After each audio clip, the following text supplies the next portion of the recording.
चलिए यहाँ पे हम पढ़ने वाले हैं इनहेरिटेंस के बारे में। जैसे कि आपको पता है हमने पीछे जो है क्लास और ऑब्जेक्ट से मिलकर बनी जो प्रोग्रामिंग है इसके बारे में पढ़ा था, जिसको बोला जाता था ओप्स। ओप्स का मतलब होता है ऑब्जेक्ट ओरिएंटेड प्रोग्रामिंग। क्या होती थी ये? क्लास मतलब जब बार बार रीयूजेबल वाली जो चीज़ है उनको बार बार हम यूज़ करते हैं तो सिंपल सी बात उसको हम एक स्ट्रक्चर के रूप में डिफाइन कर देते हैं, जिसे यूज़र डिफाइन कहा जाता है। यूज़र डिफाइन मतलब होता है क्लास, और क्लास में सारी चीज़ें डिफाइन होती है, मेथड्स होती है, मतलब जो मेथड्स होती है, फंक्शंस होते हैं, वेरिएबल्स होते हैं, इन सभी को डेटा में मतलब जो है मेंबर बोला जाता है क्लास के। इन सभी को हम यहाँ पे डिफाइन कर देते हैं और उसको यूज़ करने के लिए हम जो है ऑब्जेक्ट का प्रयोग करते हैं। तो इस प्रकार से यहाँ पे वर्किंग चलती है क्लास और ऑब्जेक्ट की। इसको बोला जाता है ऑब्जेक्ट ओरिएंटेड प्रोग्रामिंग। इसी के अंतर्गत एक फीचर्स था इनहेरिटेंस, जिसके बारे में हमने जो कुछ बेसिक चीज़ें जाने थे यहाँ पे हम उसके बारे में फिर से पढ़ते हैं। तो इनहेरिटेंस क्या होता है? जब एक क्लास के फीचर्स को दूसरी क्लास के फीचर्स के द्वारा कुछ फीचर्स को एक्सेस किया जाता है तो सिंपल सी बात इसको बोला जाता है इनहेरिटेंस। तो जो क्लास है, क्लास को बोला जाता है बेस क्लास बोला जाता है, या फिर इसको बोला जाता है पेरेंट क्लास। ठीक है। और जो दूसरी क्लास है जिसके द्वारा फीचर्स एक्सेस किया जा रहा है उसको बोला जाता है सब क्लास, और इसको बोला जाता है या तो चाइल्ड क्लास। तो दो प्रकार से हम बोल सकते हैं। जैसे पेरेंट क्लास, पेरेंट के कुछ विशेषताएं चाइल्ड में आती है, तो सिंपल सी बात इस प्रकार की जो कंडीशन है वो इनहेरिटेंस में बनती है। तो देखिए इनहेरिटेंस VB.NET का एक महत्वपूर्ण विशेषता मानी जाती है, और जो कि एक क्लास को किसी अन्य क्लास के फीचर्स को प्रयोग करने की यहाँ पर सुविधा प्रदान करती है। यह पहले से बनी हुई क्लास पर बेस्ड नई क्लास बनाने की सुविधा देती है। यह रीयूजेबिलिटी के जो फीचर्स है उसको सपोर्ट करती है, जहाँ किसी फीचर्स को जोड़ने या पुराने क्लास के फीचर्स को प्रयोग करने के लिए उन्हें फिर से नहीं बनाना पड़ता, मतलब उसी जो बेस क्लास है उसके फीचर्स को यहाँ पे एक्सेस कर लिया जाता है। इनहेरिटेंस के द्वारा पुरानी क्लास से इनहेरिट करके जो है नई क्लास में ऐड कर लिया जाता है फीचर्स को। इनहेरिट की जाने वाली जो क्लास है उसको बोला जाता है बेस क्लास और या तो पेरेंट क्लास, और जिसके द्वारा इनहेरिटेंस मतलब जो है विशेषताओं को एक्सेस किया जा रहा है उसको बोला जाता है डिराइव्ड या फिर चाइल्ड क्लास। ठीक है, या फिर सब क्लास उसको बोला जाता है। तो ये आप समझ गए होंगे। इसके बाद इनहेरिटिंग आ क्लास, तो यहाँ देखिए डिराइव्ड क्लास में जो है बेस क्लास को इनहेरिट करने के लिए इनहेरिट कीवर्ड का यहाँ पे क्या किया जाता है, यूज़ किया जाता है, और बेस क्लास का नाम जो है डिफाइन कर लिया जाता है। इनहेरिट करने के बाद बेस क्लास की सभी प्रॉपर्टीज़, मेथड्स, इवेंट्स और फील्ड्स, साथ में कॉन्स्टेंट, इनको सभी को डिराइव करके यूज़ कर लिया जाता है। इसके बाद इनहेरिटेंस में जो मॉडिफायर्स होते हैं उसकी अगर बात करें, देखिए विजुअल बेसिक .NET में क्लास लेवल मॉडिफायर्स प्रोवाइड करता है, जिसके अंतर्गत नॉट इनहेरिटेबल एक जो है मॉडिफायर्स है, जिसके अंतर्गत अगर देखें तो इसका प्रयोग करने पर क्लास को इनहेरिट नहीं किया जा सकता है, पर मस्ट इनहेरिट इसका मतलब है कि इसका यूज़ करने पर क्लास को बेस क्लास में यूज़ करना अनिवार्य हो जाता है। इसे केवल बेस क्लास की तरह ही यूज़ किया जा सकता है। तो दो प्रकार के यहाँ मॉडिफायर्स होते हैं। ठीक है, नॉट इनहेरिटेबल और मस्ट इनहेरिट। इसके अलावा overriding properties and methods in derived class, तो इसके बारे में हम देख लेते हैं। बाय डिफ़ॉल्ट क्या होता है, डिराइव्ड का मतलब होता है जो सब क्लास होती है, चाइल्ड क्लास होती है, बेस क्लास की सभी प्रॉपर्टीज़ और मेथड्स को इनहेरिट कर लेती है बाय डिफ़ॉल्ट, ऑटोमेटिक है ना। और कभी कभी डिराइव्ड क्लास में इनहेरिट की गई जो प्रॉपर्टी है, मेथड को अलग अलग मतलब अलग प्रकार से प्रयोग करने की आवश्यकता पड़ती है। इसे बोला जाता है ओवरराइडिंग। ठीक है, एक होती है ओवरलोडिंग होती है, तो उसके बारे में भी हम पढ़ेंगे। इसके लिए VB.NET बेस क्लास और डिराइव्ड क्लास दोनों में यूज़ होने वाली प्रॉपर्टीज़ और मेथड्स के लिए कुछ मॉडिफायर्स प्रदान करता है, जिन्हें प्रयोग करके जो है किसी भी मेथड आदि की जो है ओवरराइडिंग की जो है कंट्रोल कर सकते हैं। जैसे कि हम देखें प्रॉपर्टीज़ एंड मेथड जो है बेस क्लास की, तो एक है ओवरराइडेबल, एक है नॉट ओवरराइडेबल, और दूसरी है मस्ट ओवरराइड। तो तीनों को हम देख लेते हैं। पहला है इसका यूज़ करने पर जो है प्रॉपर्टी और मेथड को ओवरराइड किया जा सकता है। ओवरराइड का मतलब होता है कि जैसे एक क्लास उसी नाम से बना दी गई, दूसरी क्लास भी उसी नाम से बना दी गई है, मतलब फंक्शन। तो एक क्लास में आर्गुमेंट की संख्या होती है 1 2 3 4 जो भी होती है, और दूसरी क्लास में मतलब दूसरी जो मेथड या फंक्शन है उसमें भी आर्गुमेंट की संख्या होती है। तो जब नाम भी सेम हो जाए और आर्गुमेंट की संख्या भी सेम हो जाए तो उसको बोला जाता है यहाँ पे ओवरराइड। और ओवरलोडिंग किसको बोला जाता है, जब मेथड की नाम एक सी हो परंतु आर्गुमेंट की संख्या अलग अलग हो, उसको बोला जाता है ओवरलोडिंग। तो आगे देखने वाले उसके बारे में हम। तो ओवरराइड का मतलब क्या है कि इसका यूज़ करने पर प्रॉपर्टी और मेथड को ओवरराइड किया जा सकता है। पर नॉट ओवरराइडेबल का मतलब क्या होता है, इसका यूज़ करने पर प्रॉपर्टी और मेथड जो होती है, प्रॉपर्टी या मेथड है, उनको ओवरराइड नहीं किया जा सकता क्योंकि नॉट लगा। मस्ट ओवरराइड का मतलब होता है इसका यूज़ करने पर प्रॉपर्टी या मेथड को ओवरराइड करना अनिवार्य हो जाता है, क्योंकि यहाँ पे मस्ट लगा हुआ है। इसके अलावा प्रॉपर्टी एर मेथड ऑफ डिराइव्ड क्लास, तो यहाँ ओवरराइड्स दिया है, तो यह जो है ओवरराइडेबल प्रॉपर्टी और मेथड को ओवरराइड करते समय प्रयोग की जाती है। इसके अलावा कुछ कमियां होती है किसकी, इनहेरिटेंस की, तो हम यहाँ पे देख लेते हैं। कमियां मतलब सिंपल सी बात है, इंपॉर्टेंस होगी तो कमियां भी जरूर होगी। तो VB.NET में सभी क्लासेस को इनहेरिट किया जा सकता है, लेकिन ऐसी सभी क्लासेस जिनमें नॉट इनहेरिटेबल कीवर्ड का यूज़ किया गया हो तो इसको इनहेरिट नहीं किया जा सकता। क्लासेस को अदर प्रोजेक्ट से भी इनहेरिट किया जा सकता है। VB.NET केवल सिंगल और मल्टी लेवल इनहेरिटेंस को सपोर्ट करता है, मतलब अदर जो इनहेरिटेंस है उसको सपोर्ट नहीं करता।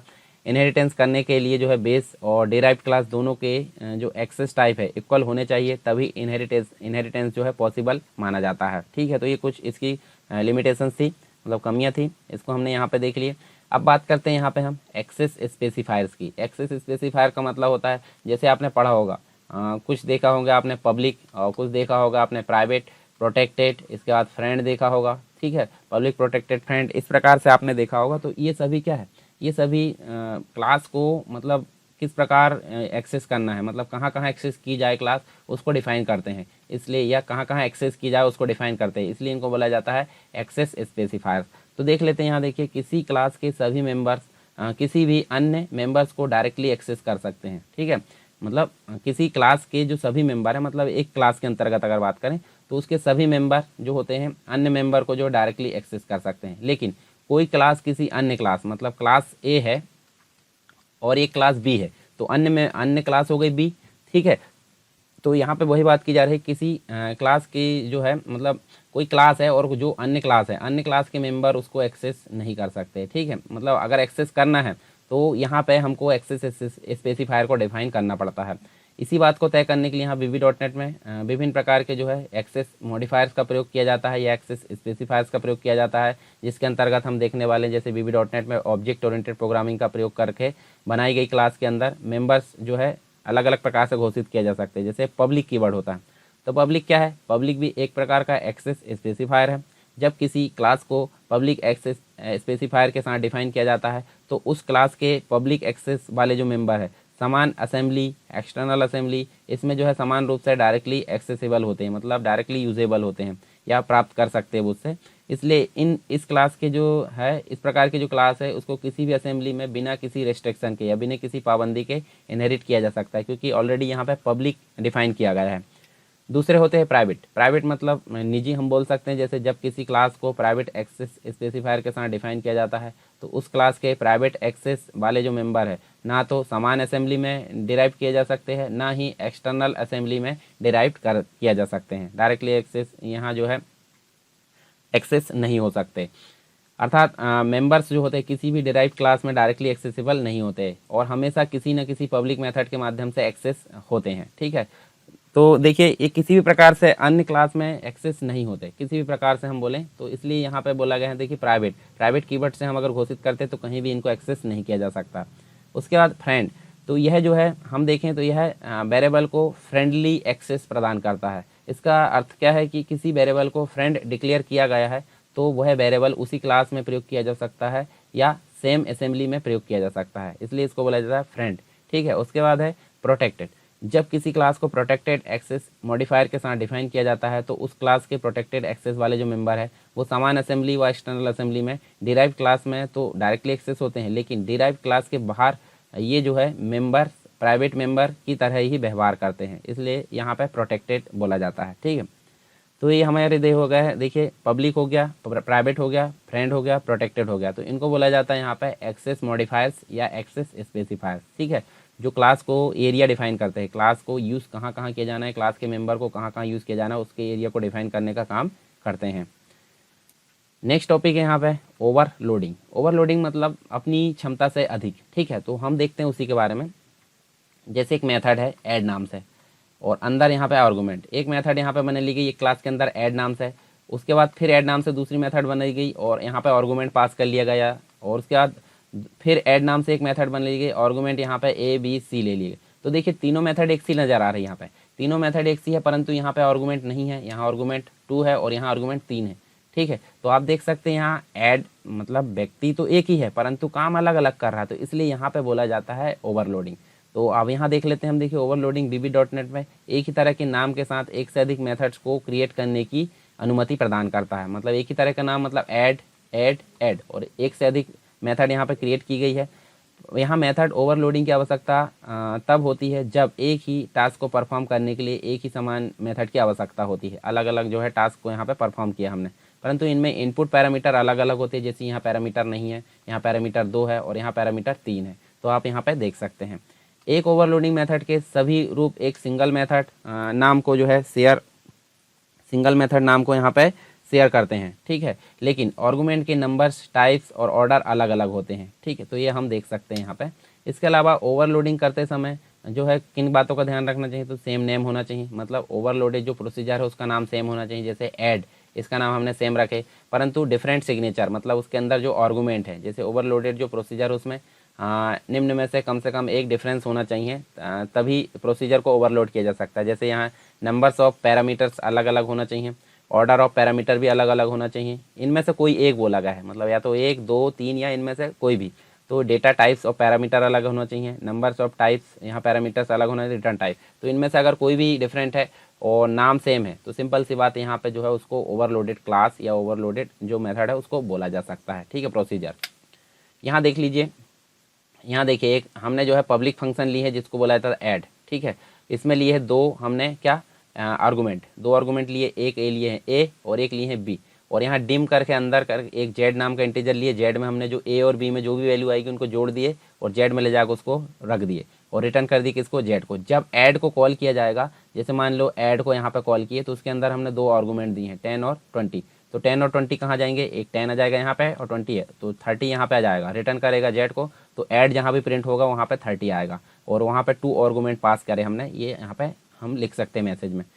दूसरा फंक्शन लिए हैं ऐड नाम से और यहाँ पे ए लिए हैं, बी लिए हैं और सी लिए हैं, तो 3 आर्गूमेंट है और एक लिए हैं जेड, तो तीनों को टोटल करा के जेड में करे और फिर रिटर्न कर दी। तो यहाँ पे जब ऐड को कॉल किया जाएगा तो उसके अंदर 10, 20 और 30 इस प्रकार से 3 हम आर्गूमेंट देंगे और तीनों को यहाँ लेकर आएंगे तो कितना हो जाएगा 10 और 20 30, 30 और 30 60। और जब ऐड को इसमें कॉल किया जाएगा 3 आर्गूमेंट के साथ में तो 60 यहाँ पे आंसर आएगा। तो सिंपल सी बात देखिए, ऐड जो है दो काम कर रही है यहाँ पे, इसलिए बोला जाता है मेथड ओवरलोडिंग, इसको बोला जा सकता है या फंक्शन ओवरलोडिंग। तो यहाँ देखिए एक बटन ली हमने, बटन फॉर्म में एक बटन लिए, बटन लेकर हमने जो है एक उसके अंदर का डबल क्लिक करके क्या करें, ए एस इंटीजर ले लिए और ए में हमने जो है दो आर्गूमेंट वाला जो है फंक्शन रख दी और उसके अंदर कॉल मतलब हमने मैसेज क्या पास किए, फर्स्ट फंक्शन 2 आर्गूमेंट टोटल क्या आएगा ए में क्या रहेगा 30, तो 30 यहाँ पे आ जाएगा। पर दूसरा हमने बी ली है और बी को हमने क्या दे दी, ऐड दे दी और 3 आर्गूमेंट वाला ऐड दी है और फिर से यहाँ 3 आर्गूमेंट और टोटल क्या आएगा बी, तो बी में क्या आ जाएगा 60। तो इस प्रकार हमारा जो है ये क्या कहलाएगा, मेथड ओवरलोडिंग कहलाएगा। इसी प्रकार फंक्शन ओवरलोडिंग हो जाती है ये, हाँ ना, और उसके बाद प्रोसीजर ओवरलोडिंग हो जाती है। तो इनको हम यहाँ पे ओवरलोडिंग बोलते हैं, यानी कि जब जो है क्लास या कोई फंक्शन है, कोई मेथड है अपनी क्षमता से अधिक काम करती है, एक से अधिक काम करती है, तो उसको बोला जाता है ओवरलोडिंग, ठीक है। एक होता है ओवरराइडिंग। तो ओवरराइडिंग क्या होती है वो हम यहाँ पे देख लेते हैं। ओवरराइडिंग का मतलब होता है, देखिए जैसे हमने ओवरलोडिंग देखे थे वहाँ पे मेथड का नाम तो सेम होता था परंतु उसकी सिग्नेचर या जो अंदर आर्गूमेंट रहते वो सेम नहीं रहता था। परंतु यहाँ देखिए मेथड ओवर राइडिंग में जो है एक प्रोग्राम पर सेम नेम के मेथड होते हैं और इन मेथड में सिग्नेचर मतलब अंदर जो आर्गूमेंट होते हैं वो भी अलग अलग क्लास में मतलब जो है एक जैसे ही होते हैं, ठीक है, लेकिन ये अलग अलग क्लास में होते हैं, बस थोड़ा सा डिफरेंस है। जैसे एग्जांपल के तौर पर पेरेंट क्लास का मेथड और उसके सब क्लास का मेथड जो है उसका नाम और सिग्नेचर एक जैसा हो उसे मेथड ओवरलोडिंग कहते हैं, ओवर राइडिंग कहते हैं, मेथड ओवर राइडिंग कहते हैं। मेथड ओवर राइडिंग ये जो है रन टाइम पॉलीमॉर्फिज्म का एक अच्छा उदाहरण माना जाता है। जैसे हम दोनों में अंतर देख लेते हैं। अंतर देखिए, ओवर लोडिंग जो है पैरामीटर की संख्या और टाइप अलग अलग होते हैं। यहाँ पे ओवर राइडिंग में मेथड नाम और सिग्नेचर एक जैसे होते हैं। ओवरलोडिंग एक ही क्लास पर होता है और ये ओवरराइडिंग अलग अलग क्लास में होता है, पेरेंट क्लास और सब क्लास यानी चाइल्ड क्लास में। ओवरलोडिंग रिटर्न टाइप अलग अलग हो सकते हैं या रिटर्न टाइप सेम होते हैं। इसके बाद ओवरलोडिंग स्टैटिक मेथड और नॉन स्टैटिक मेथड दोनों होते हैं, यहाँ नॉन स्टैटिक मेथड होते हैं ओनली, तो ये दोनों में थोड़ा सा अंतर था। इसके अलावा डिफरेंट बिटवीन प्रोसीजर ओरिएंटेड यानी पीओपी और ओप्स यानी कि ऑब्जेक्ट ओरिएंटेड प्रोग्रामिंग। तो प्रोसीजर ओरिएंटेड प्रोग्रामिंग और ऑब्जेक्ट ओरिएंटेड प्रोग्रामिंग में थोड़ा सा अंतर देख लीजिए। जैसे प्रोग्राम को छोटे छोटे भागों में विभाजित किया जाता है, इन्हें फंक्शंस कहते हैं, ये होती है प्रोसीजर ओरिएंटेड प्रोग्रामिंग। और ऑब्जेक्ट ओरिएंटेड प्रोग्रामिंग में ऑब्जेक्ट में विभाजित किया जाता है, यानी कि क्लास और ऑब्जेक्ट में यहाँ विभाजित किया जाता है। क्लास एक स्ट्रक्चर होता है और ऑब्जेक्ट उसकी रन टाइम एंटिटी होती है। Procedure oriented programming top down approach का प्रयोग करती है, ये जो है बॉटम अप अप्रोच का प्रयोग करती है। इसमें प्रोसीजर ओरिएंटेड प्रोग्रामिंग में डेटा हाइडिंग नहीं होती, यहाँ पे डेटा हाइडिंग होती है। इसके अलावा प्रोसीजर ओरिएंटेड प्रोग्रामिंग में एक्सेस स्पेसिफायर्स नहीं होते, मॉडिफायर्स, जिसके बारे में हम पढ़े हैं।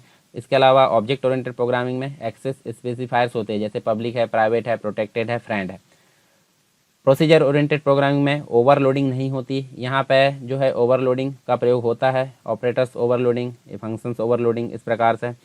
प्रोसीजर ओरिएंटेड प्रोग्रामिंग में इनहेरिटेंस की सुविधा उपलब्ध नहीं है, परंतु ऑब्जेक्ट ओरिएंटेड प्रोग्रामिंग में इनहेरिटेंस की सुविधा उपलब्ध है, जिसके बारे में हमने अभी पढ़ा है। ठीक है, इसके अलावा आप देख सकते हैं, देखिए यहाँ पे एक क्लास ली हमने शेप नाम से, शेप नाम से एक क्लास ली, उसके अंदर फंक्शन लिए एरिया, एरिया के अंतर्गत हमने एक आर्गूमेंट ली है किस नाम से, रेडियस, जो कि डबल टाइप का है, जिसके अंतर्गत हमने जो है रिटर्न करा दी है। देखिए यहाँ पे जब हम एरिया को कॉल करेंगे तो क्या आएगा, मैथ्स डॉट जो पाई है इंटू रेडियस है इंटू रेडियस, फिर से, तो ये फंक्शन एंड हो गया एरिया वाला। फिर से एक एरिया ली है और यहाँ पे आप देखिए दो आर्गूमेंट ली, लेंथ ली है और एक विड्थ ली है। ठीक है, और यहाँ पे हमने जो इसको फिर रिटर्न करा दिया, दोनों को इंटू करा के। तीसरा हमने फंक्शन लिए एरिया नाम से, जिसके अंतर्गत तीन आर्गूमेंट लिए, ए लिए हैं, बी लिए हैं और सी लिए हैं, और तीनों को यहाँ मल्टीप्लाई मतलब प्लस करा है, डिवाइड करा है 2 से, और एस में स्टोर करा दिए, एस में हमने इंटीजर लिए, और जब यहाँ रिटर्न करा जाएगा तो जो कैलकुलेशन है वो करके रिटर्न करा जाएगा। तो आप देखिए यहाँ पे एरिया नाम से हमने 3 ली हैं, एरिया नाम से हमने 3 लिए हैं, और तीनों में जो है आर्गूमेंट की संख्या अलग अलग है। इसका मतलब क्या है, ये ओवरलोडिंग है, ओवरराइडिंग नहीं है, एक ही क्लास में यहाँ पे काम कर रहे हैं, शेप क्लास में। ठीक है, इसके अलावा हम बात करते हैं अब overview of OLE, object linking embedding. ये क्या होती है, मतलब जैसे एक एप्लीकेशन है, एक एप्लीकेशन में किसी दूसरे एप्लीकेशन के जो फाइल है उसको ऐड कर लिया जाता है, इंसर्ट कर लिया जाता है, तो इस प्रकार की चीज़ को एम्बेडिंग बोलते हैं, लिंकिंग और एम्बेडिंग। तो यहाँ देखिए OLE टेक्नोलॉजी जो कि एप्लीकेशन के ऑब्जेक्ट को दूसरे एप्लीकेशन से लिंक करने की सुविधा प्रदान करती है, और इसका प्रयोग जो है एप्लीकेशन प्रोग्राम को अपने प्रोग्राम से लिंक किया जा सकता है। यह ऑब्जेक्ट ओरिएंटेड प्रोग्रामिंग के फीचर्स को इम्प्लीमेंट करते हुए प्रोग्राम्स ऑब्जेक्ट को लिंक करता है। ठीक है, और इसका प्रयोग जो है टूल बॉक्स के अंतर्गत जो OLE कंट्रोल है उसको फॉर्म पर प्लेस करते हैं। साथ में प्लेस करने के बाद जो है इस प्रकार का डायलॉग बॉक्स आता है, जिसके अंतर्गत हम देखें एक क्रिएट न्यू, यानी कि कोई भी प्रोग्राम को हम सेलेक्ट करेंगे, नई फाइल बना सकते हैं, परंतु यदि पहले से फाइल बनी है तो क्रिएट फ्रॉम फाइल, इसके अंतर्गत हम फाइल को सेलेक्ट करके कोई भी ब्राउज करके उसको ऐड कर सकते हैं। तो यहाँ से हम जो है क्रिएट न्यू हमने देखे हैं, फ्रॉम फाइल, दोनों के द्वारा हम जो है इसको सेलेक्ट करेंगे। जैसे एक्सेल की सीट को हमने ओके कर लिए तो एक्सेल की सीट इस प्रकार आएगी, और यहाँ पे हम उसको में काम कर सकते हैं। पहले से बनी वाली अगर लेके आए तो इस प्रकार से कोई फाइल आ सकती है, ये हम देख सकते हैं। ठीक है, तो यहाँ पे हमने जो है बहुत सारी चीज़ें देखे हैं, तो देख लेते हैं हम क्या क्या चीज़ें यहाँ पे हमने देख ली हैं। ठीक है, शुरू से देखते हैं। यहाँ पे हमने पढ़े इनहेरिटेंस के बारे में, पहले हमने ऑब्जेक्ट ओरिएंटेड प्रोग्रामिंग के बारे में चीज़ें जाने हैं, उसकी विशेषताएं जाने हैं, इनहेरिटेंस पढ़े यहाँ पे, उसके बाद हमने इनहेरिटेंस से संबंधित कुछ बेसिक चीज़ें जाने हैं। ठीक है, एक्सेस स्पेसिफायर्स यानी पब्लिक है, प्राइवेट है, फ्रेंड है, प्रोटेक्टेड, इनको जाना। ओवरलोडिंग क्या होती है उसके बारे में जाना। उसके बाद ओवरलोडिंग का एग्जांपल देखे, आगे हम जो है उसको प्रैक्टिकल करके भी देख लेंगे जब हम अगली जो क्लास आएगी उसमें। मेथड ओवरराइडिंग के बारे में जाने, उसके बाद दोनों में अंतर देखें हमने, ओवरलोडिंग ओवरराइडिंग में। उसके बाद डिफरेंट हमने जाने हैं प्रोसीजर ओरिएंटेड और ऑब्जेक्ट ओरिएंटेड, इसके अलावा हमने उसका एक एग्जांपल भी जाने। ठीक है, आई होप सारी चीज़ें आपको समझ में आई होगी। फिर भी अगर कोई डाउट है तो आप मुझे कमेंट बॉक्स में बता सकते हैं।